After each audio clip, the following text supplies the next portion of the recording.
Hey guys, what's up? This is Tom Fountainhead coming at you once again from my beautiful mixing room here in my studio in Berlin. And this today is the beginning of something that is out of the ordinary for me and for this channel. Because I've never really focused on building this channel. I've always just kind of uploaded whatever I had to it and didn't really think about it. But I came to the conclusion that a lot of the stuff that I've been doing in terms of lessons and master classes and obviously guitar performances have been geared more towards more advanced players. And I've never really did anything for the part of my fan base which are probably in the majority, which are either beginner or intermediate players, struggling with some concepts maybe still, and always trying to get better like we all do. So this is a new series that I'm doing. This is 1 month of learning. This is 1 month of guitar knowledge. Every day I'm going to upload a new lesson, and it's going to be structured into 4 different areas. So 4 weeks, 4 different areas of guitar playing, 4 different techniques and aspects of it.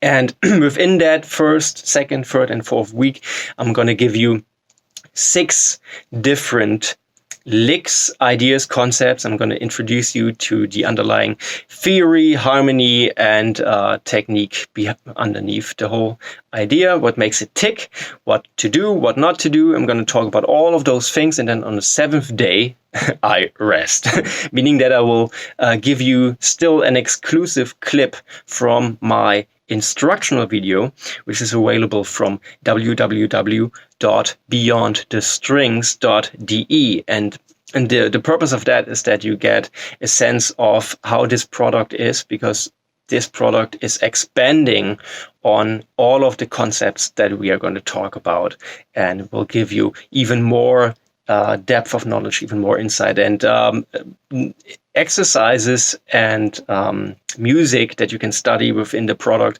that is a lot more complex and demanding. So you can take what we are going to work on today and during the next few days, and you can take that to the next level. So that's the idea. I hope that was short and precise. And without further ado, we're going to get into the first lick. So this is hybrid picking week, day 1. So here we go.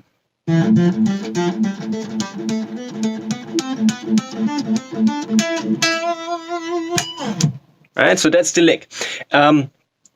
There is going to be a tab available for every day, for every lick I'm going to post here. And in order to get those tabs, you have to subscribe to me on social media. The links are below in the description. And so either on Instagram or Facebook or through my email list, you will get these tabs, right? Now, hybrid picking. Let's just give you a really brief introduction. And don't worry if there's something that you didn't understand or you think I should expand on more. Let me know in the comments. Tell me if I forgot something, and then I will get to it in the next couple of videos, and I'm going to expand on these concepts, right? So hybrid picking. First of all, what is it? Hybrid picking is, in a nutshell, the combination of playing with a pick and playing with your fingers like a classical style guitar player, like a nylon string guitar player would do.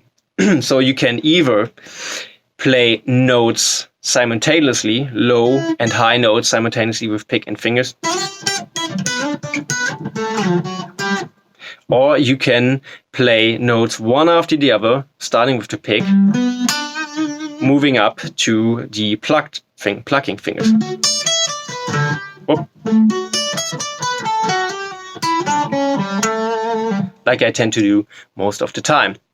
So this is what we're going to do today. We are playing pick and fingers, one after the other.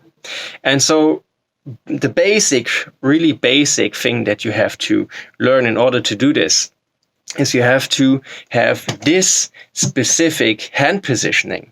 And it may not look like really something interesting or, very specific, but, just bear with me for a moment. So what I do is I have my fingers touching each other, more or less a straight line. And I'm doing a bit of a fist, but an open fist, not closing, not clenching up, and also definitely not having space in between the fingers. So the purpose of that is that if I, for example, if I put my pick here on the D string, so my pick rests on the D string, having this hand positioning enables me to, without thinking, without having to second guess myself, in order to be able to touch each of the higher strings instantly and have control over them with each of my plucking fingers. So in other words, if the pick is touching the D string, then my middle finger is touching the G string, my ring finger is touching the B string, and then my pinky is touching the high E string. And I don't have to do anything for that. I don't have to search for them. I don't have to employ any movement or readjustment. I just let my hand fall like I just did, and I'm already in this positioning, and I'm able to touch, pluck, pick all of those 4 strings. Or, I can also expand on that and let it fall in a way that, for example, I have my pick on the low E string, and then I have the middle finger on the D, the ring finger on the G, and the high E is for the pinky. That sort of control obviously comes with the practice of this technique. But this hand positioning is first. This is key in order to get to the point where this technique works for you. Right? So then once we got that going, and I just pluck all these 4 strings, D, G, B, and E, one after the other, look closely to what my hand is doing and what it looks like. So I call this the caterpillar motion. You can hopefully see the resemblance. So what's happening here is that I'm trying to have a specific economy of motion. I am trying to don't have any unnecessary motion, and I don't want to have any instances where I'm wasting time. So to be way more specific, if I pluck the first string, if I pick the D string. So what happens is that I'm starting to have this rotating motion that you hopefully can see. So I'm having a little circle here. So I'm picking, going up, rotating, picking again, right? So what I do not want to do is I do not want to complete this motion, touch the string again, and then have my middle finger pluck the next string. And then the logical conclusion to that would be also plucking, returning, plucking, returning with the next finger, plucking, returning. So in what I just did, I'm wasting tons of time and motion. And that way, which I've seen a lot of people do who are starting to use hybrid picking, you will never get it to a place where it's effortless and fast and easily controllable, because there's just too many things going on from one finger to the next. So what you want to do is the following. You want to pluck the string, and then you are embarking on this cycling motion. And when you have reached, and I'm obviously overdoing it right now so you can clearly see what's going on. So once you've reached the highest point of my little rotating motion, once the pick is in the air here, I'm using this upward motion of the hand to give this finger, this next one in line, even more strength, because I'm using the muscles on my fingers and the muscles in my hand to pluck it really hard. Bam! You can see how the hand jerks backwards. Bam! Right? And this is way overdone. This is just an exaggeration of the movement that happens. So again, I'm lifting my picking fingers up into the air, and then in the process of that, I'm pulling this backwards, letting my hand fall back even more, pulling and pulling, right? And then I'm returning only after all those 4 notes have been plucked, I'm returning to my original position and almost instantaneously touching all the strings again, letting my hand fall like I showed you a minute ago. So what that does is I'm not completing any one motion until I get to the next note. I can just go one to the next, to the next, to the next. And what happens is that you can see that these motions align, they like bleed into each other, and that's how I get the fluidity and the speed. I'm not waiting for one particular motion to be finished. Right? And this is obviously very caterpillary, but if I just do it like we are doing in this exercise, with just one note being picked more specifically, and one other string being plucked with the middle finger, you can see the same kind of motion going on. And it's a bit, to have an analogy that hopefully everybody can understand, it's a bit like riding a bicycle, right? You are pushing down with one leg, the other one is in the air, and then, it gets to the point where the other one is pushing down, the other one's in the air. And so it's this same kind of motion where you're not using force with more than one finger at once, but they kind of work together to give you this fluidity and to give you the speed. Right? So you won't get much more explanation on the right hand today. There's much more to talk about, but I'm going to tell you about that tomorrow, because I'm trying to get this to a point where it's really sharp and concise and short, right? So the actual lick is happening on the A string. So palm muted downstrokes on the A string, and then I have an upward sequence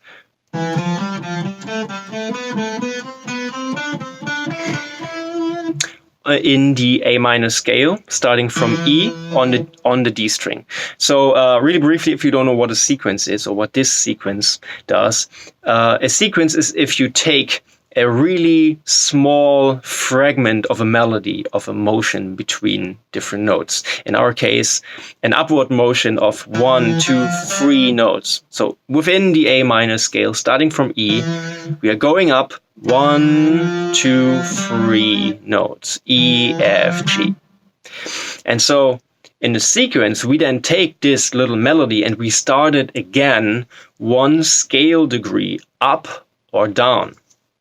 So what does that mean? That means that now after these 3 notes, we are starting again a movement of 1, 2, 3 notes upwards in the scale, but we're not starting on E like we did last time. Now we're starting on F. So it becomes F, G, A.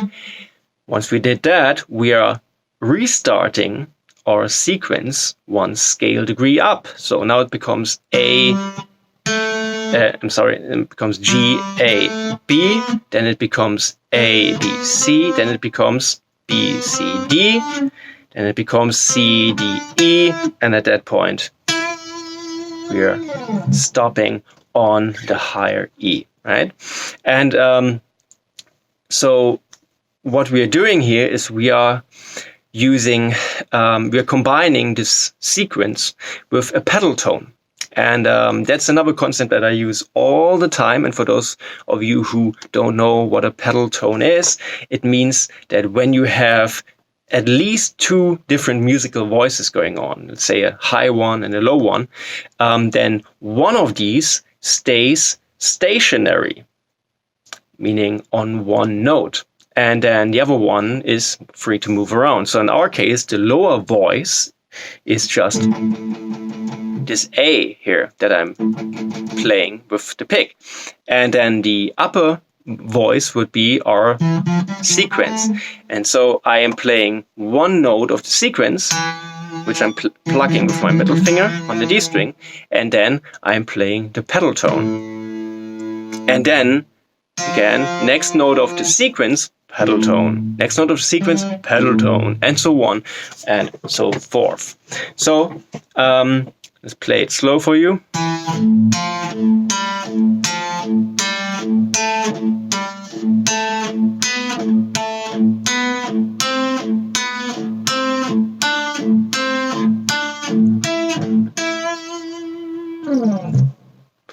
And that's it for today. That's the first lesson. That's the first idea. Again, tabs on social media, comments and questions below. To tomorrow, same time. Next lesson, we're going to expand on the concept, make it more interesting, make it more fun. I'm going to give you guys more insight.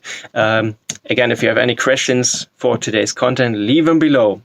If you know people, and you probably do if you're a guitar player, if you know people who you think would benefit from what I have to offer, what I am starting to teach today and in the next 30 days, again, every day there's going to be a new lesson with different content and different themes each week. If you know somebody who will benefit from that and doesn't know about this channel and about me, let them know.